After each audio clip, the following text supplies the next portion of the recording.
Good morning, everyone. Mark Tanner here, business and marketing mindset architect from Strategy and Conversions. I just want to ask you a question on this video this morning. Is what is the most important activity in your business? And I'm not going to poll you for different answers because there is actually only one. And the activity that stands out way above the rest is the retention of existing and the acquisition of new customers. It's obvious, right? So why is it not right at the top of many business owners' lists with at least 25% of their day dedicated to doing it and having targets to achieve it? So let's talk about retention.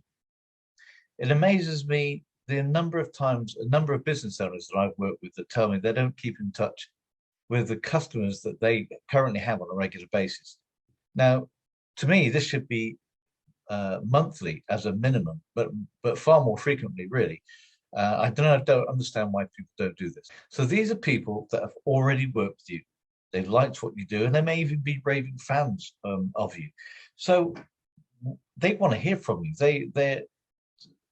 You do them a service by keeping in touch with them, and it's all about serving those customers, right?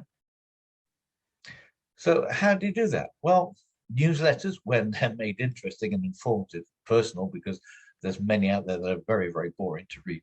But there are still a great way to do this. And this is something we'll be asked to write more and more of but by our customers, because we have the ability to make them really stand out from many others that crowd their inbox on a daily basis. Another way of doing this is a quick phone call.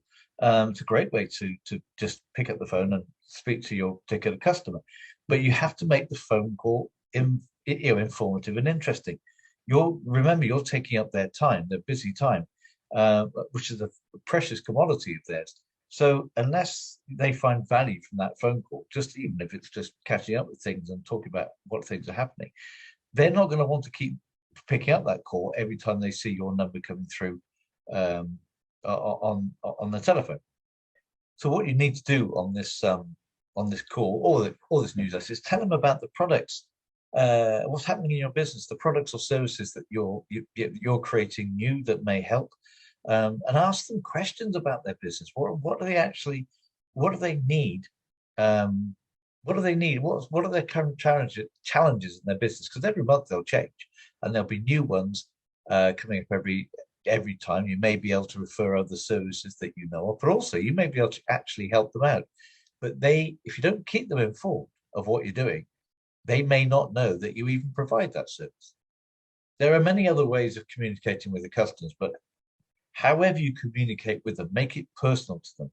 They want to feel they're being looked after. And of course, the more they feel that, the more loyal they'll be to you. And when they're loyal to you, guess who they'll call when they're looking for something that you provide. However, if you haven't told them that you provide it in the first place, they are not going to know. So now let's look at acquisition. This is acquisition of new customers. Okay, this is becoming increasingly harder every day, but there's no change there. It always has been. But so you need to be even more visible every day. This is another area that I find business owners have quite unrealistic expectations. Too often, they'll set their goals for number of leads in a day. It's a goal that you can't control. You don't know how many people you're going to get from a lead, how many people are going to respond to you in leads. And they have very little thought about what the scale of activity that they need to do to produce any kind of lead. And it's the amount of activity is the target or the goal that they are in control of, but they don't measure it. And often what happens is that many owners are just not aware of the activity that produces the most leads, because in some cases there's going to be activity you keep going on trying and trying, and it's not going to produce anything. Whereas you may hit a seam of a particular channel that produces a lot more. But if you're not tracking it, you don't know the conversion rate about between the amount of activity you're doing and the leads they generate. So what happens is they have no idea where to focus the activity that will produce the best outcome for their time, because time is your precious commodity as well. And as a professional business owner, you have to look after your time.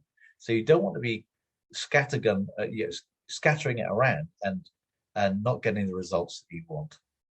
And what happens when you do this, you become a busy fool and not what I call a professional business owner.